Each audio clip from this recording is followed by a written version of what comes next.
नमस्कार, मैं दिव्यांका त्रिपाठी दहिया स्वागत करती हूँ आप सबका क्राइम पेट्रोल सतर्क विमेन अगेंस्ट क्राइम के आज के एपिसोड में। दुनिया का हर धर्म, पंथ और समाज इंसान को जीने का सलीका सिखाता है, उसे एक बेहतर इंसान बनने का रास्ता दिखाता है। बदलते वक्त के साथ हर संप्रदाय की मान्यताएं अपने समाज की जरूरतों के हिसाब से बदली भी हैं। जो नहीं बदला है वो है हमारे समाज, हमारी सोच, हमारी मान्यताओं में औरत की जगह। आज 21वीं सदी में कुछ लोग ऐसे हैं जो चांद पर जाकर दूसरी दुनिया बसाना चाहते हैं। वहीं इस दुनिया में कुछ लोग ऐसे भी हैं जो अपने हक, अपने सम्मान जैसी मूलभूत चीज़ों के लिए संघर्ष कर रहे हैं, और कभी कभी ये संघर्ष खूनी संघर्ष बन जाता है। सना, तू 2 मिनट रुकेगी? मैं जरा मंदिर होकर आती हूँ। मैं 2 मिनट नहीं, मैं 10 मिनट रुकने के लिए तैयार हूँ। अंदर जो लड्डू का प्रसाद मिलता है ना, वो बहुत ही टेस्टी है। मुझे वो एक डब्बा अलग से चाहिए। तू मंदिर के लड्डू घर ले जाएगी? अलाउड है तुझे? अच्छा, मतलब तू मेरे घर से सेवैयां लेकर जा सकती है और मैं यहाँ से लड्डू लेके नहीं जा सकती? सही है बॉस। अरे नौटंकी, मैं तो ऐसे ही बोल रही थी। लेकिन लड्डू तो छोड़, अगर किसी मोहल्ले वाले ने तुझे यहाँ मंदिर के बाहर खड़ा भी देख लिया ना तो बवाल हो जाएगा। Megha, I don't care this बवाल ववाल। अच्छा मेरी माँ, तू रुक, मैं 2 मिनट में आई। हाँ,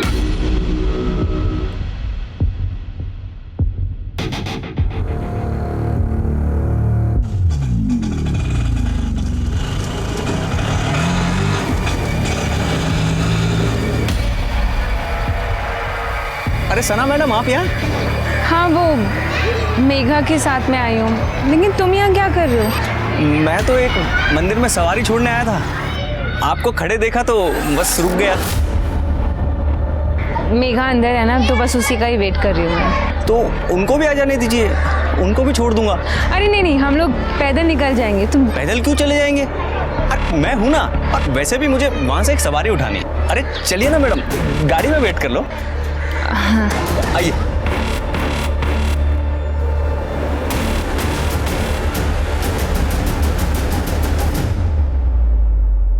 यूसुफ, कल का सब सेट है, तुम टेंशन मत लेना। तुम मुझसे कह रही हो टेंशन ना लो। जीनत, तुम्हारी बहन सना ऐसे मानेगी नहीं। तुम याद है ना उसने पिछली बार क्या किया था?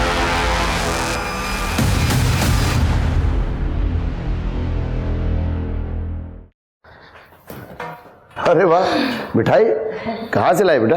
कुछ नहीं अब्बू, मैं मेघा के साथ मंदिर गई थी, वहीं से लेकर आई हूँ। बहुत थक गई हूँ मैं। देखो बेटा, हमने तुम्हें कभी भी कुछ भी करने से मना नहीं किया, ये तुम अच्छी तरह से जानती हो। इस तरह से दूसरे धर्म के लोगों के साथ पूजा पाठ में जाना, उसमें हिस्सा लेना, ये ठीक है क्या?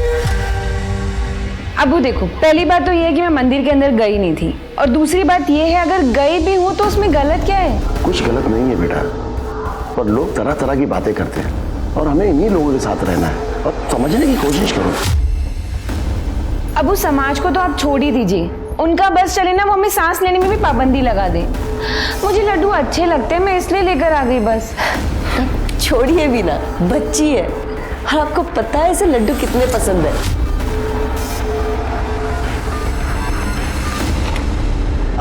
रूबीना, कल सना के साथ चली जाना, मुझे कुछ काम है। कहाँ जाना है? हाँ बताओ जरा इन्हें। एक घूमने के लिए हमेशा रेडी रहती है ना? वो आपका कॉलेज जाना है फॉर्म भरने के लिए। हाँ तो फिर मैं चलूंगी ना, वहाँ पर ना चाट मिलती है और वो बहुत ही ज्यादा टेस्टी है। कल वहाँ से पैक करा के भी लेकर आएंगे सबके लिए। ठीक है, कल चलेंगे।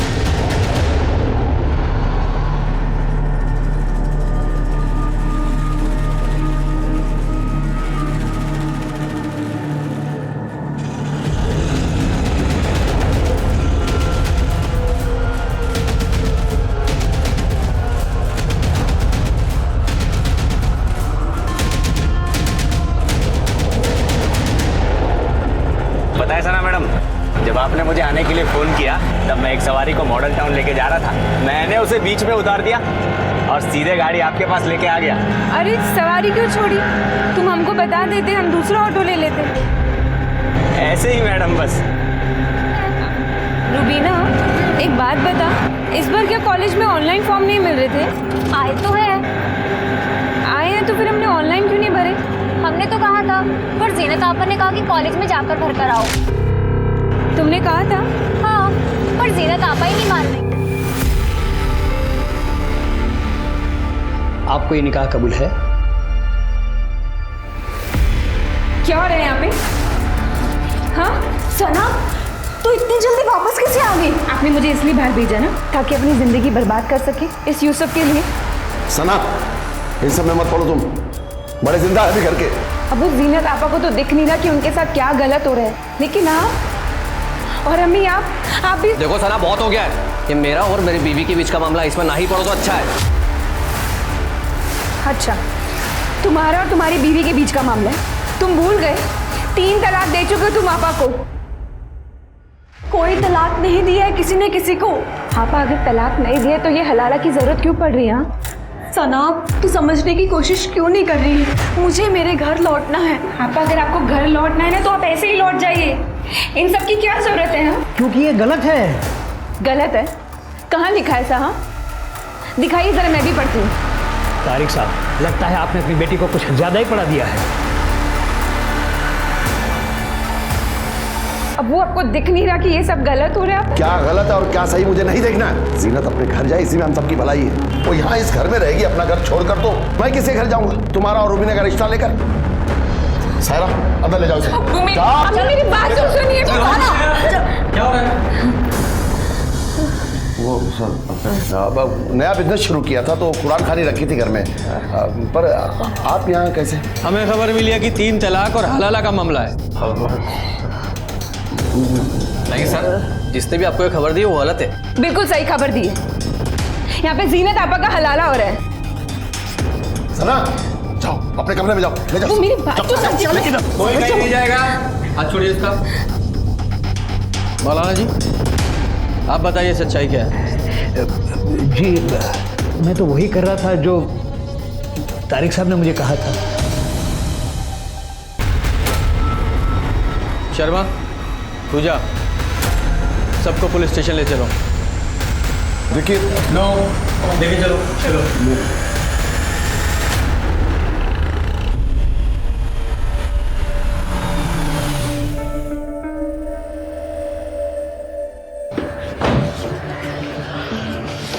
तारिक भाई, मैं आपको समझदार समझता था, लेकिन आपने इतना बड़ा कदम उठा लिया। अगर पुलिस राजी नहीं होती तो महीनों तक आपकी जमानत नहीं होती। हाजिर भाई, मैं तो बस जीनत का भला सोच रहा था। जीनत का भला सोचने के लिए मैं हूँ। आप इस सना पर लगाम लगाइए ना, इसीलिए पुलिस को फोन करा, वरना घर के बाद घर में रहती। अबू, हमने किसी को फोन नहीं किया था, और अगर अपने घर में कुछ गलत हो रहा होता ना तो उसको रोकने के लिए हमें पुलिस की जरूरत नहीं पड़ती। सना, अब तुम्हें इस घर के मामले में दखल देने की कोई जरूरत नहीं है, समझी?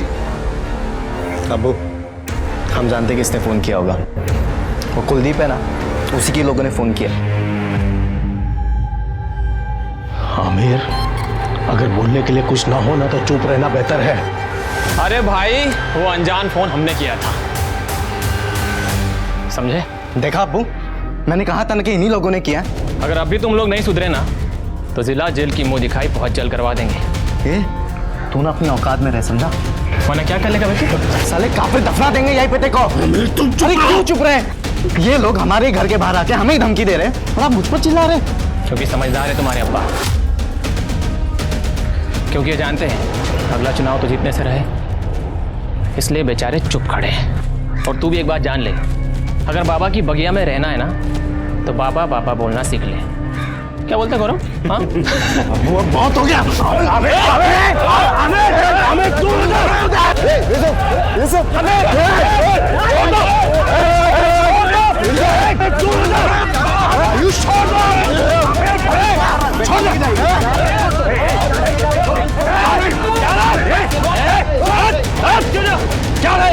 क्या झगड़ा है? इतना सेंसिटिव एरिया है ये, यहाँ एक छोटी सी बात भूसे के ढेर में आग लगाने जैसी है, और आप लोग झगड़ा कर रहे हैं, फसाद कर रहे हैं यहाँ पे। और आपको कितना टाइम हुआ है पुलिस स्टेशन से आए हुए? देखिए इंस्पेक्टर साहब, कोई फसाद की बात नहीं थी। ये कुलदीप का बेटा आयुष, सब उसी ने शुरू किया। ये शुरू चाहे किसी ने भी किया हो, अब इसे खत्म हम लोग करेंगे। चलिए सब लोग को अरेस्ट कीजिए, अंदर लीजिए। इंस्पेक्टर साहब, उसकी जरूरत नहीं पड़ेगी। बच्चे हैं, इनसे गलती हो गई, हम लोग आपसे माफी मांगते हैं। जी कादिर जी, कुलदीप जी, आप इतने सीनियर लोग हैं, मैं ये बोलना नहीं चाहता हूं, लेकिन मुझे अपने एरिया में कोई भी दंगा फसाद नहीं चाहिए, कम से कम चुनाव तक तो बिल्कुल भी नहीं। आप लोग समझ गए? प्लीज अपने अपने घर जाइए, जाइए आप लोग। क्या जरूरत थी तुझे उनके झगड़े में पड़ने की? क्यों किया पुलिस को फोन? मैंने नहीं किया था फोन पुलिस को। तुमने खुद कहा सबके सामने कि तुमने पुलिस को फोन किया था। वहां बोल दिया तो बोल दिया, लेकिन मैंने कोई फोन नहीं किया था। फिर किसने किया फोन? मुझे क्या पता पापा, अब हमेशा मुझ पर चिल्लाते रहते हैं। देख आयुष, कान खोल के सुन ले, तेरी वजह से अगर चुनाव में कुछ भी गड़बड़ हुआ ना, तो तेरे लिए मुझसे बुरा कोई भी नहीं होगा।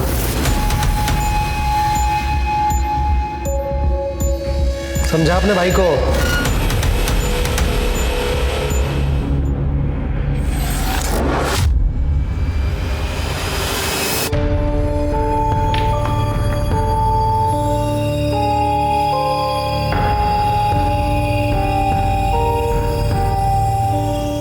तू चिंता मत कर बेटा, धीरे धीरे सब ठीक हो जाएगा।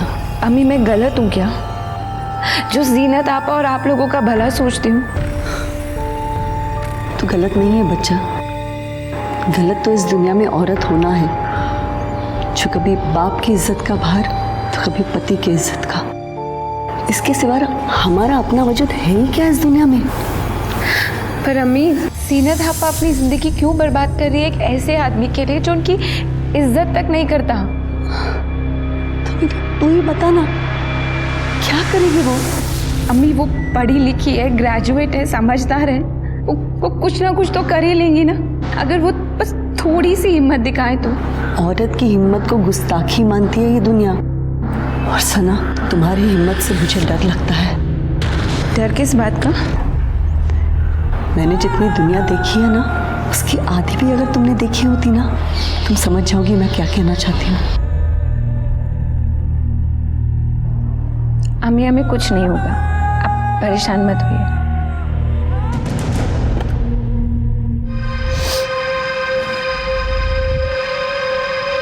तुम मेरे फोन के साथ क्या कर रही हो? कुछ नहीं आपा, बस ऐसे ही आपका फोन। आपा मैंने आपका कमरा भी साफ कर दिया।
मेरी बच्ची को।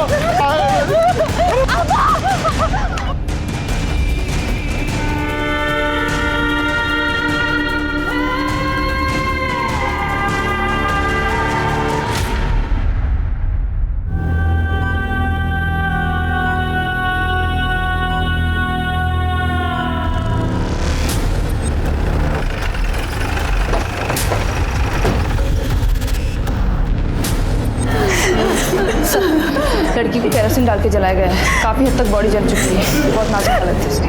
सर, जीना तो रुबीना अपने कमरों में ही थी, मैं भी सोने ही जा रही थी।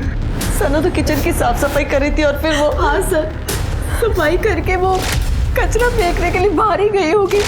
कभी उस आपने हमला करने वाले को देखा था? नहीं देखा था सर। सना की चीख सुनकर हम लोग बाहर आए थे तो वहाँ कोई भी नहीं था। मेरी बच्ची थी, अकेली जल रही थी, चीख रही थी। आप लोगों को किसी पर डाउट है? वो आयुष और उसके दोस्तों ने किया होगा अपने बाप के कहने पर, हम लोगों को नीचा दिखाने के लिए सर। कादिर जी, अपने बेटे को कहिए कि पुलिस का काम पुलिस को ही करने दे। गलत क्या कहा उसने? हाँ, वरना आप ही बताइए, हमारी बच्ची के साथ ऐसा कौन कर सकता है? ये कुलदीप किसी भी हद तक गिर सकता है चुनाव जीतने के लिए। कोई सबूत है आपके पास? अपनी राजनीति को अपने पास रखिए। किसी की जान से बढ़कर नहीं है आपकी राजनीति और ये चुनाव।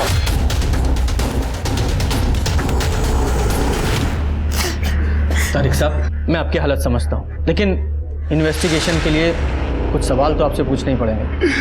मुझे ये सना का कोई बॉयफ्रेंड था? मेरी बेटी जिंदगी और मौत से जूझ रही है और आप ऐसे सवाल पूछ रहे? ऐसे मामलों में अक्सर यही एंगल सामने आता है, इसलिए पूछ रहे हैं। नहीं सर, ऐसा कुछ भी नहीं था। अगर कोई बॉयफ्रेंड नहीं था तो कोई स्टॉकर जो उसका पीछा कर रहा हो, परेशान करता हो? नहीं मैडम, सना ने तो हमें ऐसा कुछ भी नहीं बताया। बाकी अगर आपको झूठ लग रहा है तो आप मेघा से बात कर सकते हैं। मेघा सना की बेस्ट फ्रेंड है। आपके पास सना का फोन है? जी।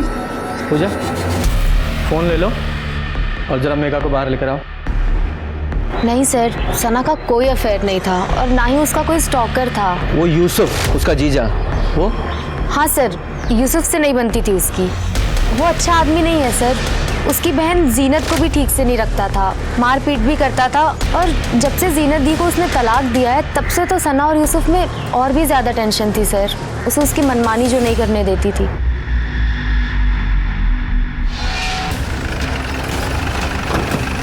सर, क्राइम सीन को सिक्योर कर लिया है। थोड़ा तनाव का माहौल था तो फोर्स भी बढ़ा दी गई है। Very good.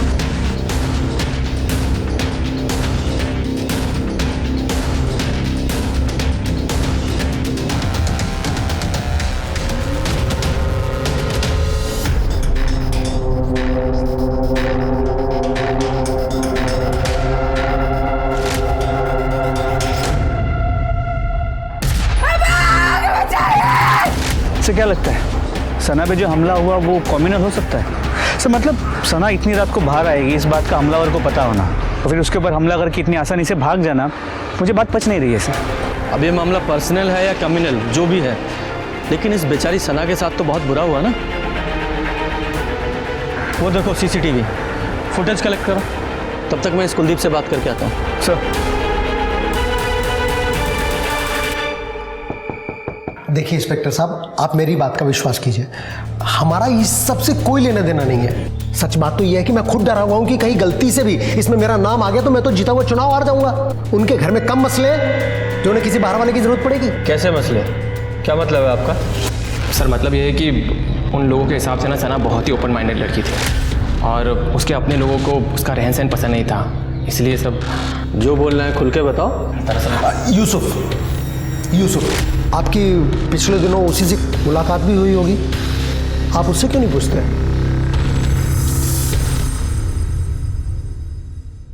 शर्मा, वो सना की सीडीआर आई? नहीं सर, शाम तक आ जाएगी। Take it on priority. ये केस जल्दी सॉल्व नहीं हुआ तो बहुत बड़ा इशू हो जाएगा। जी सर। हेलो,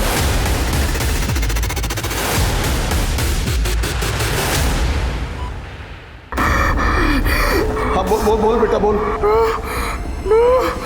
बेटा, किसने किया है सब? तूने देखा उसे? हाँ बोल। हाँ बोल बेटा। सना डॉक्टर, कोमा में जाने से पहले हमने रिकॉर्ड किया था।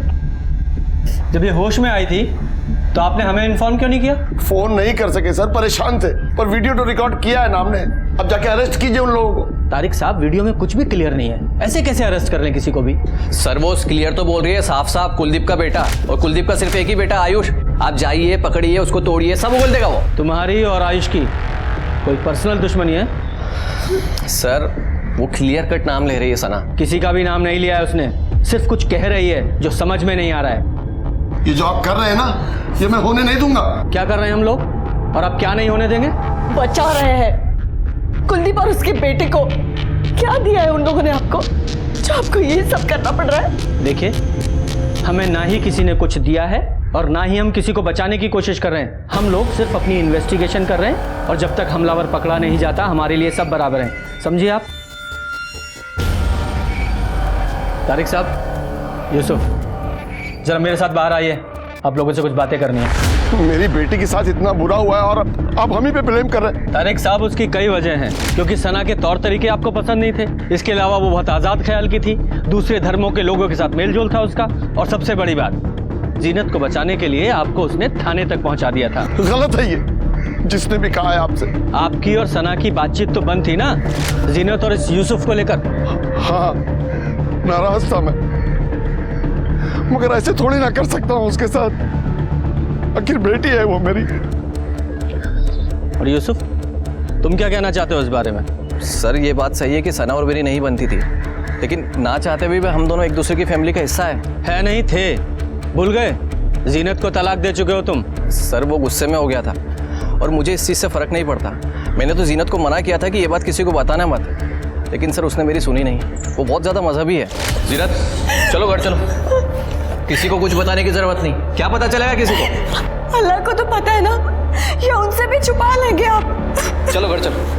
मना कर रही है ना वो, तो फिर क्यों पीछे पड़े उनके? और वैसे भी कोई पलकों पे नहीं बिठा के रखा तुमने उन्हें। सना, ये हमारा मियाँ बीवी का मामला है, तुम बीच में ना ही पड़ो तो ज़्यादा अच्छा है। तुम्हारी बीवी से पहले आप आए वो मेरी, फिक्र है मुझे उनकी। और मैं तो शुरू से ही कह रहा हूँ कि मुझसे गलती हो गई कि जीनत है कि मेरी बात सुनने को तैयार नहीं, और सना वो तो मुझे जेल पहुंचाने को तैयार है। तो प्रॉब्लम सॉल्व हो गई ना तुम्हारी? चलेगी वो कोमा में। और तारिक साहब, सना के कल्प्रिट जल्दी ही पकड़े जाएंगे।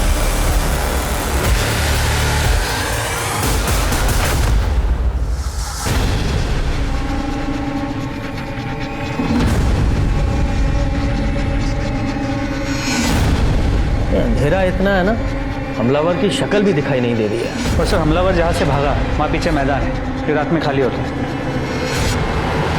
ये एक कल्प्रिट है हमारे पास, तो कहाँ से आया, कहाँ भागना है, ये सब प्लान करके किया उसने। सर, सना को मारने का मोटिव यूसुफ के पास है, और देखा जाए तो तारिक के पास भी। दोनों की इज्जत दांव पे लग गई थी सना की वजह से। जिसने भी सना के साथ ये सब किया है उसे सना से बहुत नफरत रही होगी। तो सर, क्या फिर आयुष या कुलदीप हो सकते हैं? सना की वीडियो में वो कहने की कोशिश कर रही थी कू बेत, मतलब इशारा उनकी तरफ हो रहा था, मगर क्लियर नहीं था। लेकिन आयुष या कुलदीप पर हाथ डालने के लिए सबूत कहाँ है हमारे पास? सर, जीनत के हलाला के लिए जो निकाह हो रहा था उसकी इन्फॉर्मेशन पुलिस को देने वाले कॉलर की आइडेंटिटी ट्रेस हो गई है। किसने फ़ोन किया? फ़ोन क्यों किया था तूने? क्या लगते है वो तेरे कोई रंजिश है उनसे? ऐसा कुछ नहीं है सर, मेरा उनसे कोई लेना देना नहीं है। फिर इतना ख्याल क्यों रख रहा था उनका तू? सर, हम तो कब से घात लगा करके बैठे थे कि मौलाना उनके घर जाए और हम पुलिस को कांटेक्ट करें, और आयुष के कहने पर ही मैंने कॉल किया था। लगता है तारिक साहब आज ही खेल करेंगे मौलाना नासिर के साथ मिलकर।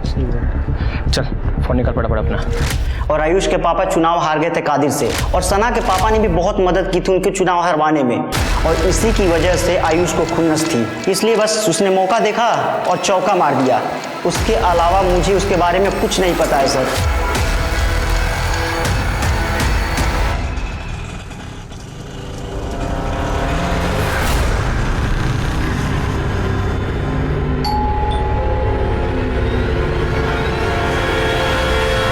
इस गौरव ने आयुष के कहने पर हमें कॉल किया था। एक बार बातचीत तो बनती है इस आयुष से, लेके आओ जरा से। सर,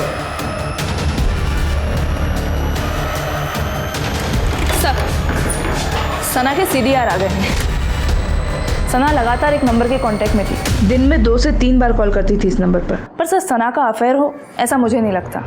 ऐसा क्यों? सर, जितने भी कॉल सना ने इस नंबर पर किए हैं 2 से 3 सेकंड से ज़्यादा बात नहीं हुई।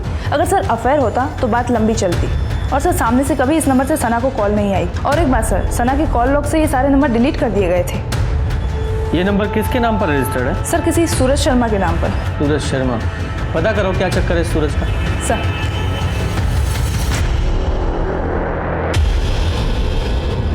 डॉक्टर, आप लोग कुछ बताते क्यों नहीं? मेरी बच्ची कब ठीक होगी? देखिए, हम अपनी तरफ से पूरी कोशिश कर रहे हैं। अब सना की बॉडी कैसे रिस्पॉन्ड करती है, सब कुछ उस पर ही डिपेंड करता है।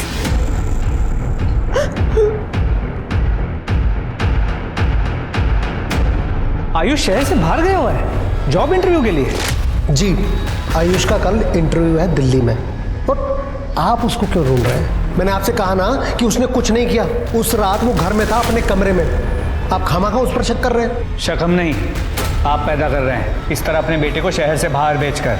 और आपकी जानकारी के लिए बता देता हूँ, आपके बेटे आयुष ने ही जीनत की दूसरे निकाह का टिप पुलिस को दिया था।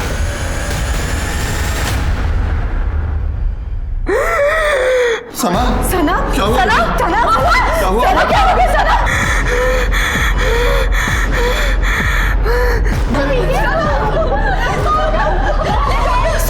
मुझे चेक करने दीजिए। एक्सक्यूज मी, आप लोग बाहर जाइए, इन्हें बाहर लेकर जाइए। सर, मैंने सूरज शर्मा से बात की है। वो एक मोबाइल शॉप ऑनर है। सर, वो सना को जानता तक नहीं है। तो फिर ये सना उसे बार बार कॉल क्यों कर रही थी? सर, आयुष अपने घर पे नहीं है। कुलदीप ने कहा कि वो दिल्ली गया हुआ है जॉब इंटरव्यू के लिए। बड़ी सही टाइमिंग है इसकी। हम उसे बातचीत के लिए बुला रहे हैं और ये दिल्ली निकल गया। Excuse me.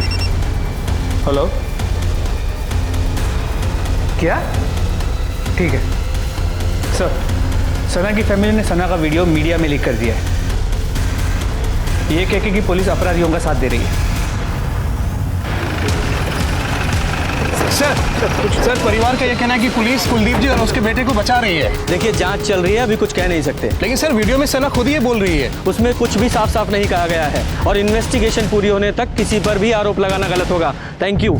सना एक ऐसी लड़की थी जो कुछ गलत होते हुए नहीं देख सकती थी, जो सही को सही और गलत को गलत बोलने की हिम्मत रखती थी, जो दुनिया के खिलाफ लड़ने की ताकत रखती थी। क्या उसकी यही हिम्मत, यही ताकत किसी की आंखों में चुभ गई थी? सना का कोई अफेयर नहीं था, तो फिर इतने सारे 2-3 सेकंड से फोन कॉल्स किसे और क्यों किए गए? आखिर सना की फैमिली को वीडियो मीडिया में रिलीज करने की इतनी जल्दी क्यों थी, जबकि वीडियो में कुछ भी क्लियर नहीं था? उसका परिवार आयुष और कुलदीप पर लगातार इल्जाम लगा रहा था, जिसने 2 कम्युनिटीज के बीच टेंशन को भी हवा दे दी थी। क्या इस केस की सतह में कुछ और गहराई में कुछ और था?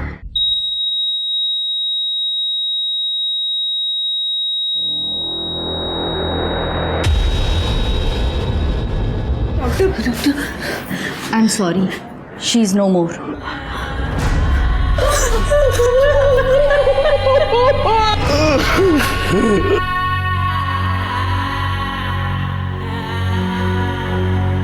हमें कुछ नहीं होगा, आप परेशान मत होइए।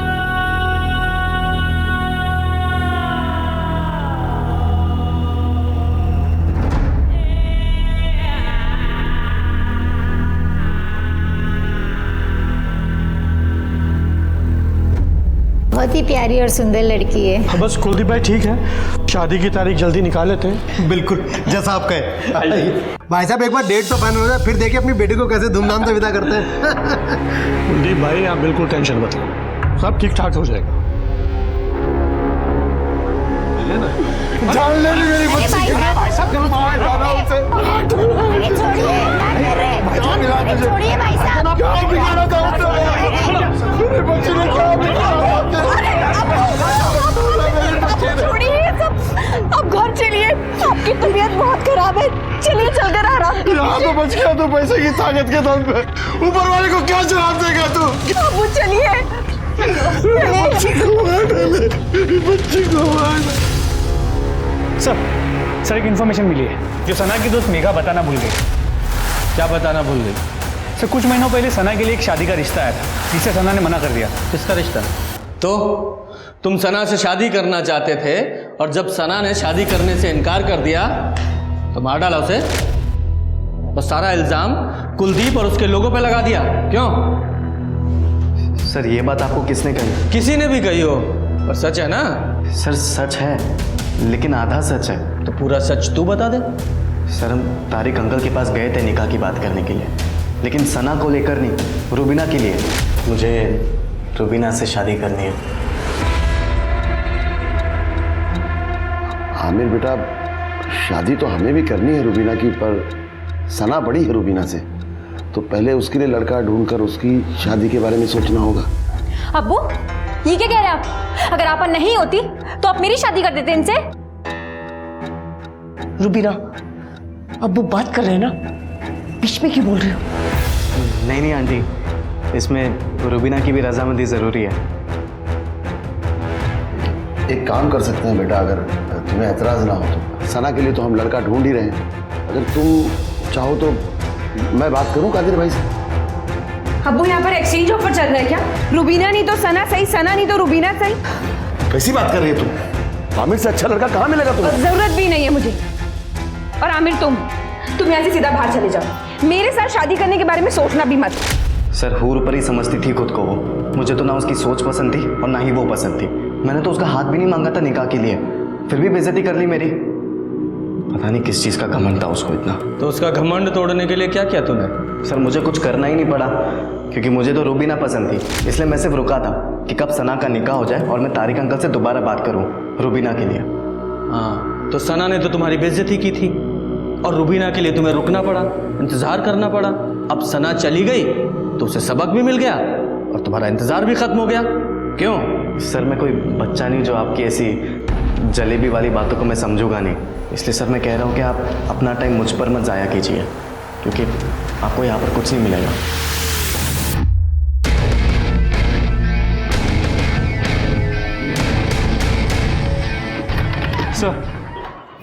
सर मैं सीसीटीवी फुटेज को डिटेल में रीचेक कर रहा था तो एक चौंकाने वाली बात सामने आई।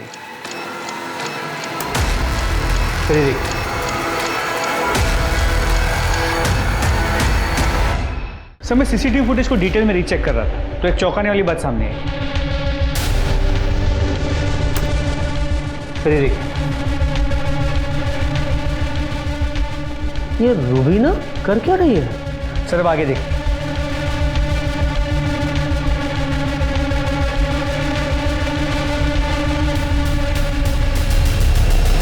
सर एक सेकंड, ये तो वो सूरज शर्मा है, मोबाइल शॉप का ऑनर, जिसे सना कॉल करती थी। अच्छा ये सूरज शर्मा है। सर जब भी सना की फ़ोन से सूरज शर्मा को कॉल्स गए उसके कुछ वक्त बाद रुबीना ने बाहर आके कुछ तो रखा है और उसके कुछ वक्त बाद सूरज शर्मा ने वो आके कलेक्ट किया। मतलब ये कॉल सना नहीं, ये रुबीना करती थी? सर लगता तो ऐसे ही। सर आगे देखिए और एक इंटरेस्टिंग बात। सर ये आदमी देखिए, ये ऑटो वाला। सर ये अक्सर सना के घर के बाहर नजर आया है। ये सना को ताड़ते रहता था और कई बार सना को लेके आते जाते भी रहा है, लेकिन सर जब से सना पे हमला हुआ है ये एक बार भी वहाँ नजर नहीं आया। ये रुबीना और इस ऑटो वाला दोनों से बात करो। सर काय फंसा रही है मैडम हमको इन सब में? सना मैडम तो हमारी बहन जैसी थी। अच्छा बहन जैसी थी, इसीलिए दिन रात उसके घर के बाहर मंडराता था? मैडम वो तो इसलिए कि सना मैडम हमको फ़ोन करके बुला लेती थी जब उनको कहीं जाना होता था, तो उनके घर के पास में रहता था तो घर भाड़ा भी मिल जाता था, थोड़ा पैसा भी ज़्यादा देती थी। तो फिर मर्डर के बाद से तू और तेरा ऑटो कहाँ गायब थे? हम कहीं गायब नहीं थे मैडम, हम तो अपने काम में लगे हुए थे। आप चाहे तो मेगा मैडम से पूछ लो, वो तो हमारे बारे में सब कुछ जानती है मैडम, कसम से। सर ने जब रुबीना के बारे में पूछा तो मैं उसे बुलाने के लिए उसके कमरे में गई, लेकिन वहाँ जाकर देखा वो वहाँ थी ही नहीं। लॉकर से 50,000 रुपए और गहने भी गायब।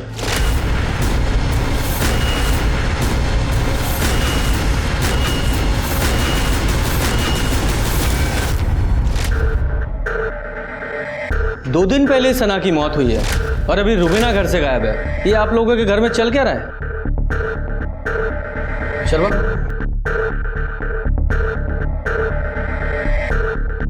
इस लड़के को जानते हैं आप लोग? हमें नहीं पता साहब कि तो कौन है लड़का? रुबीना का अफेयर चल रहा था इसके साथ शायद। क्या बात कर रहे हैं सर? रुबीना कभी घर से बाहर भी नहीं निकलती और इस लड़के के साथ आप ठीक कह रही हैं। रुबीना घर से बाहर नहीं निकलती थी, इसलिए सना के मोबाइल से कॉल करके इसे अपने घर बुलाती थी। पता नहीं इस रुबीना ने क्या क्या गुल खिलाया। हम सच कह रहे हैं साहब, हमें कुछ पता नहीं। हो सकता है आपको पता ना हो, लेकिन सना को पता चल गया हो, इसलिए रुबीना ने सना को मार दिया और कहीं पकड़ी ना जाए इस डर से भाग गई।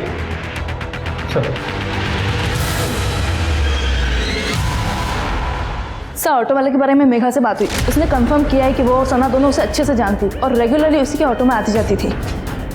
पूजा, इस ऑटो वाले पे नजर रखो, क्योंकि इस तरह के लोग ही अक्सर छुपे हुए आशिक निकलते हैं। अरे साहब मैं कह रहा हूँ मैंने कुछ नहीं किया, आप मुझे क्या क्यों आने लेके आए हो? और ये कहाँ मिला? सर स्टेशन से उठाया इसे, भागने के चक्कर में था। रुबीना साथ नहीं थी। पैसे और जेवर बरामद कर लिए इससे। पिछली बार तो तू बच गया था, अब बोल शहर छोड़ के कहाँ भाग रहा था हैं? और रुबीना कहाँ है? बोल। सर मैं सच कह रहा हूँ सर, मैं कुछ नहीं जानता।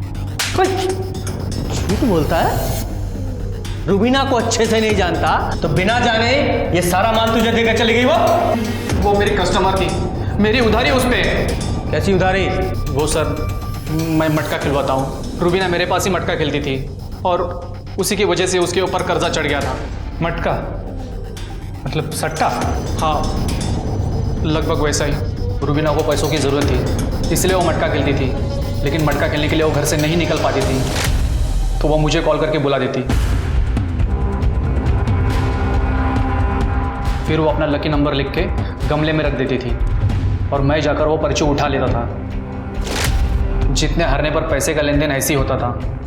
करंटली रुबीना 1 लाख कर्जे में थी और ये पैसे उसी के जो उसने आज सुबह ही मुझे दिए।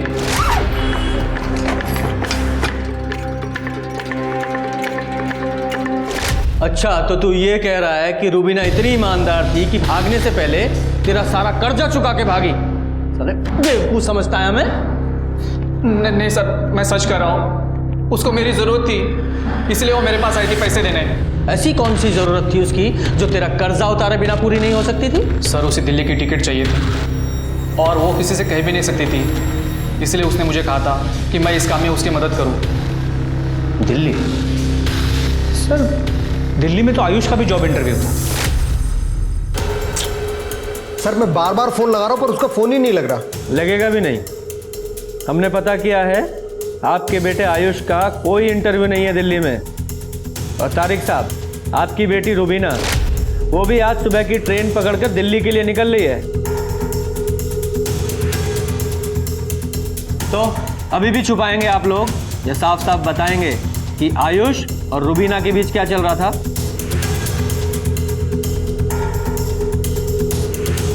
सर 1 साल पहले की बात है, हम सब लोग शादी में गए थे और रुबीना अकेली थी घर में।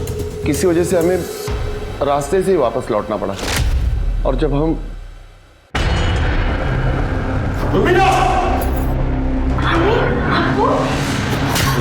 नाम मत लेना हमारे इस गंदी जुबान से। तुम्हारी हिम्मत कैसे हुई यहाँ आने की? वो अंकल आयुष और रुबीना ने जो भी किया वो गलत था सर। बात बाहर जाती तो बदनामी के अलावा और कुछ नहीं हाथ लगता। इसके लिए मैंने कुलदीप से बात भी की। सर अगर ये बात बाहर आती तो मुझे भी नुकसान होता और मेरी राजनीति को भी, बस इसलिए बात वहीं दबा दी और बच्चों को सख्त हिदायत दे दी कि आज के बाद कभी भी कोई हरकत ना करें। और आप दोनों की बात आपके बच्चों ने नहीं मानी।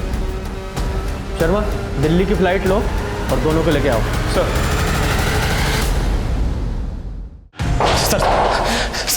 आपको भले ऐसा लगे कि हम दोनों ने सना को मारा है, लेकिन ऐसा कुछ नहीं है सर। हम दोनों तो इसलिए भागना चाहते थे ताकि इन सबसे दूर जा सके। अपने घर में कैदियों की तरह हम जिंदगी गुजार रहे थे। एक सना हो पाई थी जो हमें समझती थी। सर आज के बाद तुम घर से बाहर नहीं निकलोगी, समझी? हम आप बाहर चलिए, मैं समझाती हूँ उसे। हम यहाँ बाहर चलिए। मैं बहन बन के नहीं बल्कि एक दोस्त बन के तुमसे एक बात कहना चाहती हूँ और समझना मेरी बात को। आयुष और तुम अभी बच्चे हो दुनिया के हिसाब से। पहले तुम दोनों अपनी पढ़ाई पूरी कर लो, कुछ बन जाओ और उसके बाद अगर तुम साथ में रहना चाहो तो अगर घर में कोई साथ दे या ना दे, मैं हमेशा तुम्हारे साथ हूँ। सना बस आई थी सर, लेकिन हम रुक नहीं सकते थे। हमारा दम घुटता था वहाँ पर। सिर्फ इसीलिए पैसे जोड़ने के लिए हमने मटका खेलना शुरू कर दिया सर। लेकिन वहाँ भी हमारा नुकसान हो गया सर। जब हमें पता लगा कि आयुष का नाम बार बार इस केस में आ रहा है तो हमने सर भागना ही सही समझा। हमने सना को नहीं मारा।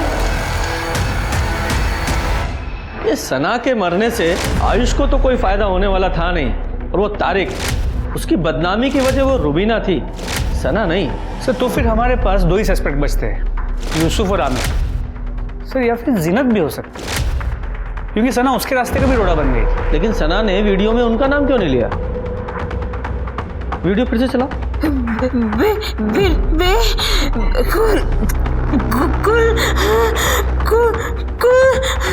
सना ने मरने से पहले अक्यूज का नाम बताने की कोशिश तो की, पर इससे पहले कि कोई समझ पाता वो शांत हो गई। क्या पुलिस की इन्वेस्टिगेशन की दिशा गलत थी?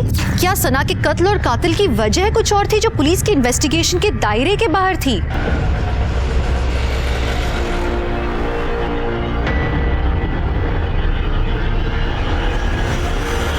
साहब, यूसुफ, जिन्नत और तारिक और कुलदीप के साथ साथ आयुष का भी पूरा भूगोल हिस्ट्री खोल डाला साहब, लेकिन कुछ नहीं मिला। एक लड़की को कोई इतनी बुरी तरह से जला के मार देता है तो तू कहते है कोई सुराग नहीं मिला। साहब, सना के साथ जो हुआ उसे लेकर दोनों पार्टियां बैठ के बातें कर रही है। मुझे तो लगता है आने वाले चुनाव में मामला पलट सकता है। लोग इकट्ठा हो रहे हैं, बैठकें हो रही है सर, कस्में खाई जा रही है लड़की का बदला लेने के लिए। लेकिन सर, इन बैठकों में एक लड़की को नोटिस किया है जो हर जगह आता है। कौन? बोलो। सर, मैं, गौरव और आयुष हम तीनों दोस्त थे। गौरव ने मुझे बताया था रुबीना और आयुष के बारे में। यार, ये रुबीना है ना, हमको बहुत अच्छी लगती है। सोच रहा हूँ कि अब्बू को बोल के इसी से निकाह कर लूँ। अरे भाई, उससे निकाह की सोचेगा तो कुंवारा ही रह जाएगा तू। क्यों? आयुष से सेठ है वो, तुझे तो घास भी नहीं डालेगी। सर, मुझे इस चीज़ से बहुत बड़ा झटका लगा था, ये सुनकर के आयुष और रुबीना एक साथ है। इस चीज़ की चिड़चिड़ थी मुझे, और चुनाव के वक्त मेरे और आयुष के बीच में झगड़ा थोड़ा बढ़ गया था सर, बस। सर, एक तरफ चुनाव खत्म हुए और दूसरी तरफ आयुष और रुबीना के बारे में उनके घर वालों को पता चल गया। आयुष तो घर से बाहर ही नहीं निकल पाता था और मेरा तो खर्चा ही चलता था आयुष के पैसों पर। और फिर पैसों के लिए सर मैं आमिर पर डिपेंड हो गया और इसने अपना एक मैसेज रुबीना तक पहुंचाने के लिए कहा कि रुबीना अपनी धर्म में शादी करे आमिर के साथ। और सर, ये मैसेज मैंने रुबीना तक पहुंचाया भी। और तेरा ये मैसेज, ये आमिर का ये मैसेज, और उसने मना कर दिया, और आमिर तेरा खर्चा बंद ना कर दे इसलिए तूने ये कांड कर दिया। नहीं सर, मैंने कोई कांड नहीं किया है। तो फिर दिखाओ जरा। ये तेरा हुडी तेरा है, ये तेरे घर से मिला है उस रात जो तू पहन कर गया था। और झूठ मत बोलना, सीसीटीवी में ये साफ दिखाई दे रहा है। बोल। सर, मैंने इसे ऐसा कुछ भी करने को नहीं कहा था। ये खुद ही कर क्या जो कर क्या है। मुझे तो इन चीज़ों की भनक भी नहीं है सर, और मैं सच कह रहा हूँ, मेरा कुछ लेना देना नहीं है इन चीज़ों से। तेरा लेना देना नहीं है, तेरे अब्बू का तो है।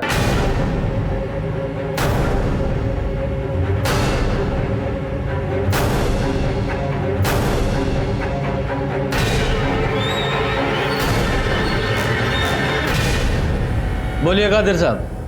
तारिक ने मुझे सब बताया था, रुबीना और आयुष के बारे में। सब कुछ जानकर भी मैं एक ऐसी बच्चा ने लड़की का निकाह अपने इकलौते बेटे के साथ कैसे करा देता। मैंने इससे बात करने की कोशिश की, लेकिन इसे तो कुछ सुनना ही नहीं था। निकाह करना था उस रुबीना के साथ जो मैं कभी होने नहीं दे सकता था। इसलिए मैंने गौरव से बात की। लेकिन अंकल, आमिर आपकी बात नहीं मान तो मेरी बात क्यों सुनेगा? बात मनमानी भी नहीं है, क्योंकि बात बहुत आगे बढ़ चुकी है। एक काम करोगे मेरा, जितने पैसे मांगोगे उतने पैसे दूंगा। पूरे 5 लाख रुपए दिए थे मैंने इस बेवकूफ को रुबीना को ठिकाने लगाने के लिए, लेकिन ये बेवकूफ सना को जलाया। मैं 2-3 दिन से रेकी कर रहा था और फिर मुझे पता चला कि वो रोज रात को कचरा फेंकने आती है। उस रात मैं रुबीना के घर के बाहर घात लगाए बैठा हुआ था, लेकिन सर उस दिन रुबीना की जगह सना वहाँ आ गई। गौरव, तुम? सना ने मुझे पहचान लिया था और अगर उसे नहीं जलाता तो मैं पकड़ा जाता।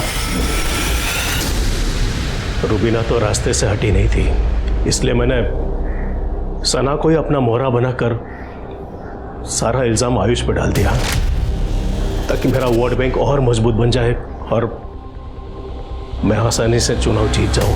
तो एक तीर से 2 निशाने लगाने की कोशिश कर रहे थे और खुद ही अपने पैर पर कुल्हाड़ी मार ली।